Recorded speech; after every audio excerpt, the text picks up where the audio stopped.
¿Qué tal? Les habla Jorge Gestoso. En el programa de hoy, las luchas de poder en Internet con otra notable invitada, Natalia Suazo, politóloga y especialista en comunicación digital directamente desde Buenos Aires.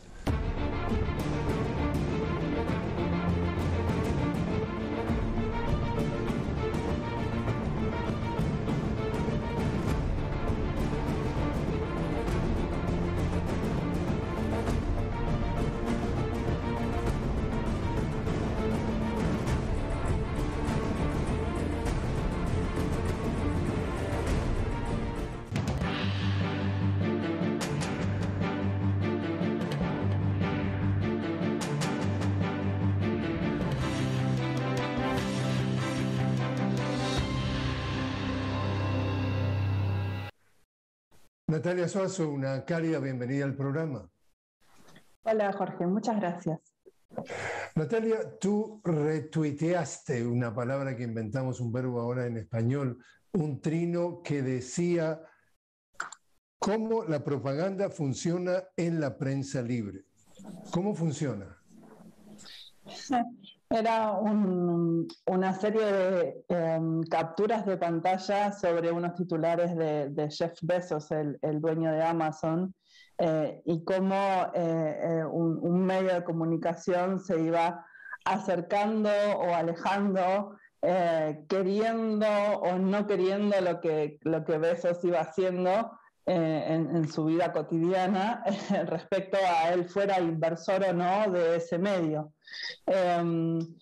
Y tiene mucho que ver con estos grandes dueños de Internet que al mismo tiempo son también dueños de empresas de medios de comunicación. ¿Y cómo funciona?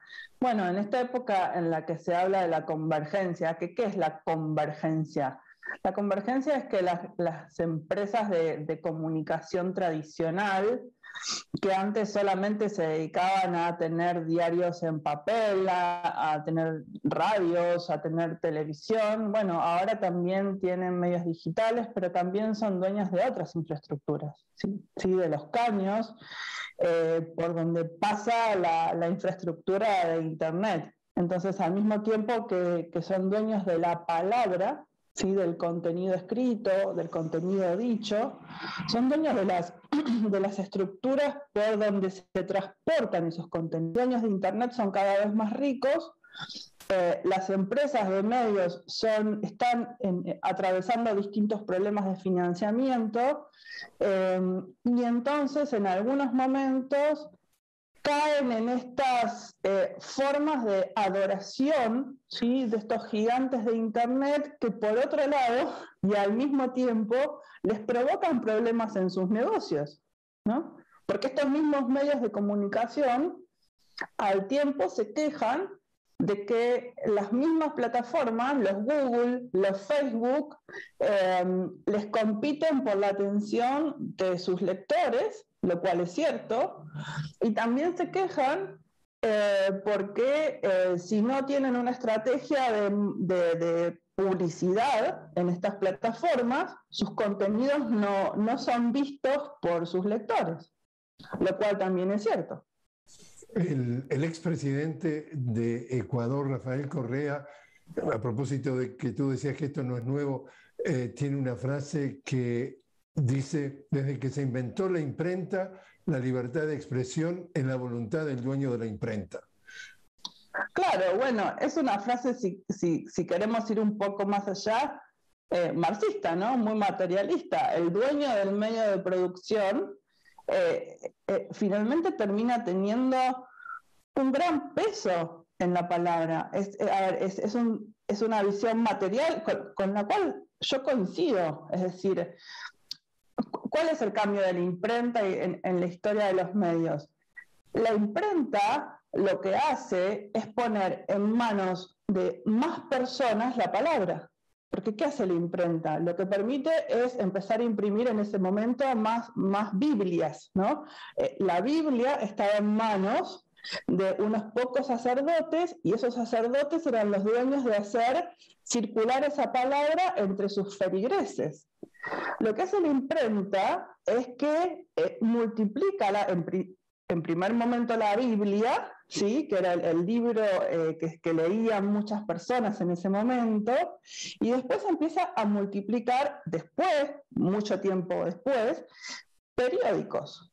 ¿Cuáles son los primeros periódicos? Los periódicos partidarios, y después los periódicos obreros, ¿sí? La prensa obrera, lo que querían saber los trabajadores para empezar a organizarse, para defenderse, para compartir sus propias ideas, ¿sí? Y para eso se necesitaba una imprenta, una máquina de imprimir un papel para repartirlo, para repartir ese volante, para repartir ese folleto. Todo esto que estamos hablando es muy político. Y si nos pasamos después, digamos, prensa obrera, prensa partidaria, estoy hablando siglo XIX, principios del siglo XX.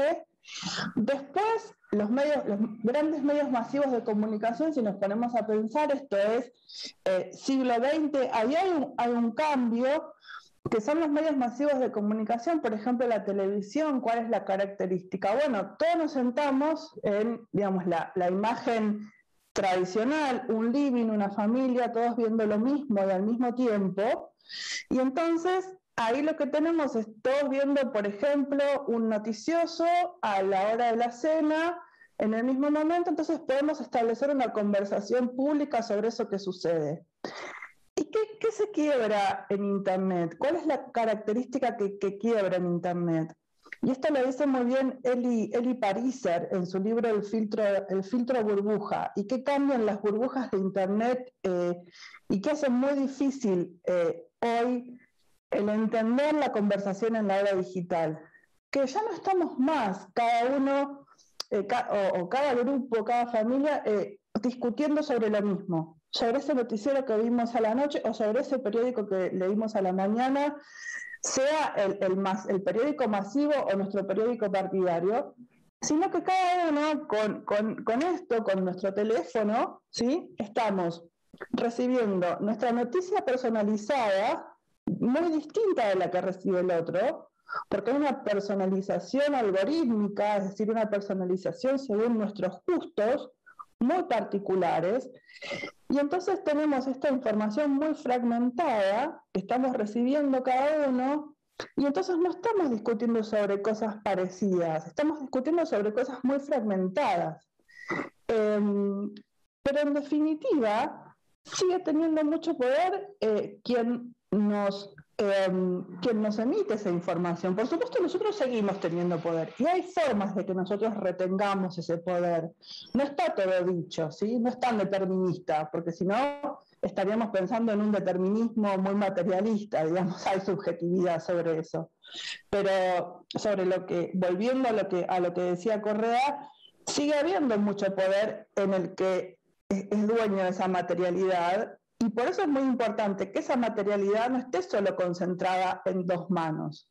Es importante que esté distribuida. Háblanos de lo que tú has abordado como vigilancia digital. La vigilancia digital es parte de esta premisa que tienen las tecnologías, que es una frase muy básica de las tecnologías, que es que las tecnologías no son ni buenas ni malas, pero tampoco son neutrales, ¿sí? Esta es una frase de un historiador de la ciencia que se llama Melvin Kratzberg, que es una cuestión básica de las tecnologías o de las ciencias, ¿no? De la misma manera que la tecnología atómica puede ser usada para el bien o para el mal, las tecnologías o las tecnologías digitales o de vigilancia también pueden ser utilizadas para encontrar un terrorista o para resolver un caso de un crimen, un caso policial, pero también pueden ser utilizadas para realizar vigilancia masiva. ¿Y con qué nos referimos a esto? Nos referimos a vigilancia que no esté acorde a los principios de derechos humanos, ¿sí? Muchas veces se suele decir que los derechos digitales no están regulados o requieren regulaciones especiales o que tenemos que hacer leyes especiales para los derechos humanos. Y en realidad no es tan así. Nosotros tenemos principios de derechos humanos, empezando por la Carta de Naciones Unidas o nuestra Convención Interamericana de Derechos Humanos. Es decir, todo lo que está previsto en términos de derechos humanos que no debemos hacer, o violaciones de derechos humanos que no debemos hacer offline, no lo deberíamos hacer online o digitalmente. Un caso muy reciente de vigilancia es el caso que se conoció en los últimos días, que se reveló en distintos medios, entre ellos el Washington Post, del caso Pegasus, es decir, son software o spyware, es decir, softwares espías, que compañías venden para resolver casos, por ejemplo, de terrorismo, pero que finalmente distintos gobiernos o distintas empresas terminan utilizando para realizar espionaje sobre activistas, periodistas o simplemente opositores a distintos gobiernos.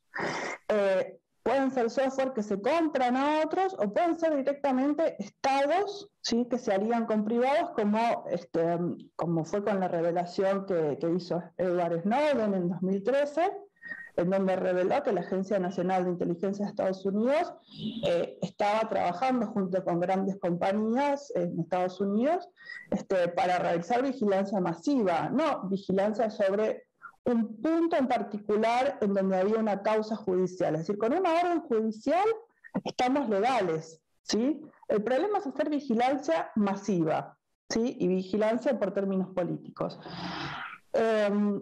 Internet tiene, desde que se privatizó, desde la década del 90, un modelo de negocios en el cual la recopilación de datos de las personas es el modelo de negocios. A nosotros nos parece gratis, ¿sí? Nosotros cuando nos conectamos a la Internet, a los distintos sitios, a Facebook, a Instagram o a donde sea que nos conectemos, nos es aparente gratis cualquier navegación que hacemos, pero se están recopilando datos, ¿sí?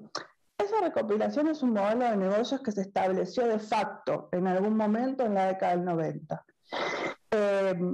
Esos datos tienen que ser tratados de manera legal, ¿sí? En nuestros países en América Latina hay agencias de protección de datos. En Estados Unidos el tratamiento de los datos es sectorial. Ahora, el problema es cuando esos datos se manejan sin legalidad. Y estamos en una época de un capitalismo de la vigilancia, como lo denomina Joanna Zuboff, ¿sí? Estamos en un momento en que esos datos están siendo utilizados con una cantidad de agencias que los utilizan para una vigilancia masiva, ¿no? Y ahí tenemos distintos enfoques, ¿sí? Europa tiene desde 2018 una nueva regulación de datos muy interesante, el Reglamento General de Protección de Datos de la Unión Europea, que es un modelo a seguir muy interesante. En América Latina tenemos leyes bastante avanzadas, pero que tenemos todavía que reactualizar. Se está trabajando en algunos países en eso. Y en Estados Unidos se trabaja sobre un modelo completamente distinto, que es la autorregulación, ¿sí? La idea de que las mismas empresas van a dar, digamos, la regulación por sí misma cuando haya problemas, ¿sí? Así que los modelos son un poco esos en términos de vigilancia. Natalia, te invito a hacer una pequeña pausa. Estamos hablando con Natalia Suazo directamente desde Buenos Aires, politóloga y especialista en comunicación digital. Enseguida regresamos.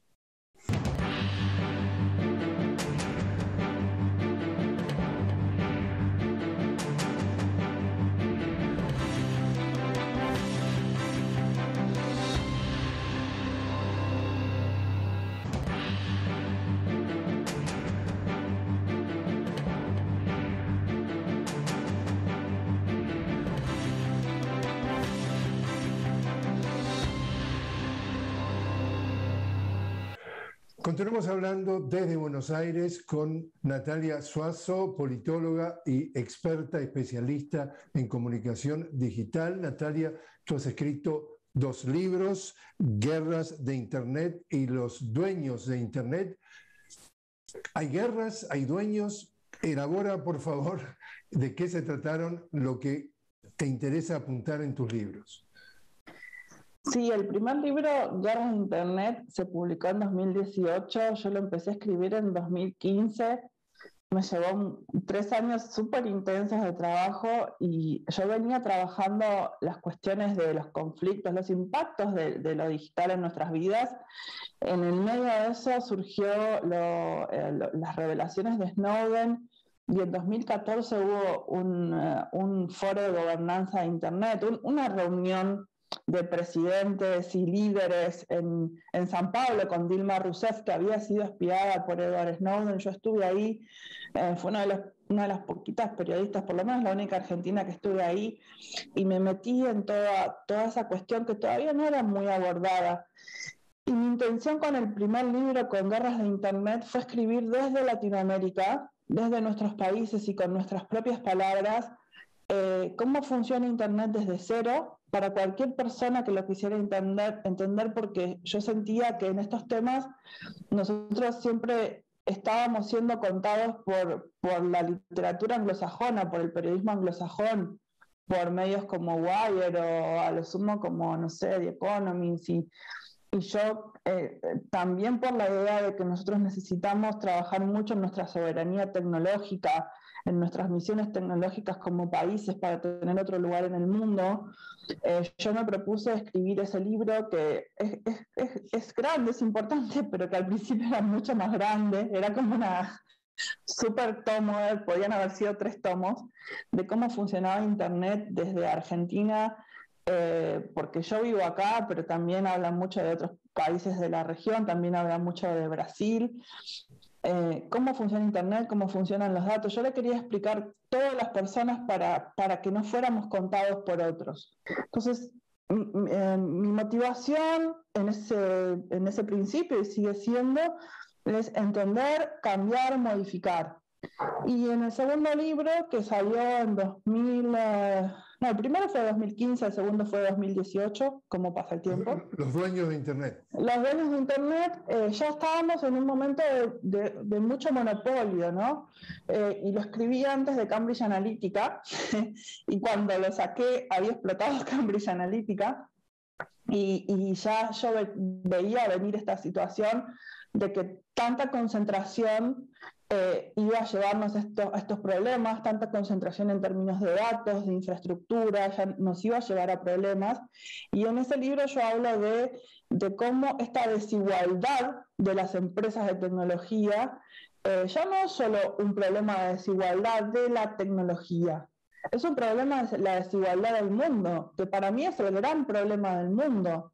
El problema del mundo hoy es la desigualdad económica que se traduce en descontento político, en desigualdad de oportunidades, es decir, ese es el problema para mí del mundo. Y yo tomo como excusa la tecnología porque a mí me permite hablar de la desigualdad en la educación, me permite hablar de la desigualdad en información y cómo afecta a la democracia, y me permite, por ejemplo, tomar un caso como el de Uber para hablar de cómo las ciudades están siendo afectadas en sus logísticas y en sus formas de trabajo, para pensarlo, y en el final de ese libro proponer ciertos modelos que yo vi primitivamente funcionando en algunos lugares de Latinoamérica que adoptan otras formas de trabajo, ¿no? Otras formas más cooperativas, más solidarias, que usan la tecnología, porque no estoy en contra de la tecnología, pero se puede usar de otras maneras que no sean esta forma de emprendedurismo capitalista voraz.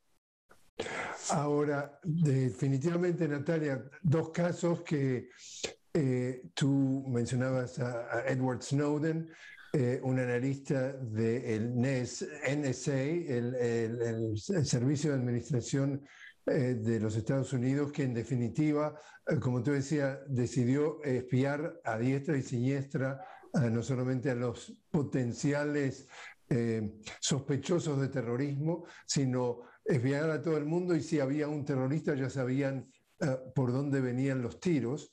Y el otro caso es el de Julian Assange, en donde justamente a través de Chelsea Manning, en ese momento Bradley Manning, logra tener acceso a través de su portal Wikileaks a información de que Estados Unidos estaba haciendo en su mundo diplomático y en las guerras.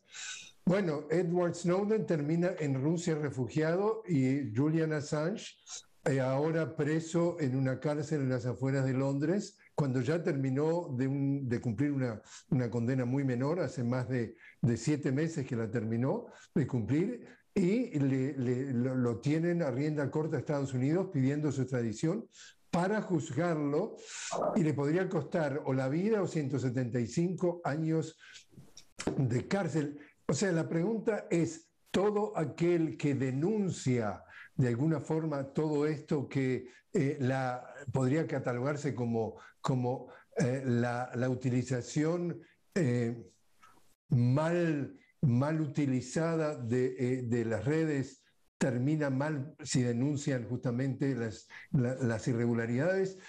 ¿Cómo ves tú los casos Snowden y Assange? Assange tiene una frase que es contundente. Assange siempre dice que en este mundo nosotros, los ciudadanos, somos muy transparentes frente al poder, es decir, frente a los poderes nosotros, sobre todo en la era digital, en las redes sociales, dejamos mucho que ver, ¿sí? Somos muy transparentes para los poderes y que los poderosos son muy oscuros, ¿sí? Usan guaridas fiscales, ¿sí? Usan distintos mecanismos de dilución, tienen el dinero suficiente para esconderse y sobre esa base él montó Wikileaks, ¿sí? Que es ingeniería informática para revertir esto, ¿sí? Para hacer que los poderosos sean más transparentes y para hacer que los ciudadanos seamos un poquito más oscuros, es decir, que podamos recuperar eso que se nos quitó. Pensemos a Assange hoy, pensemos una figura de Assange hoy.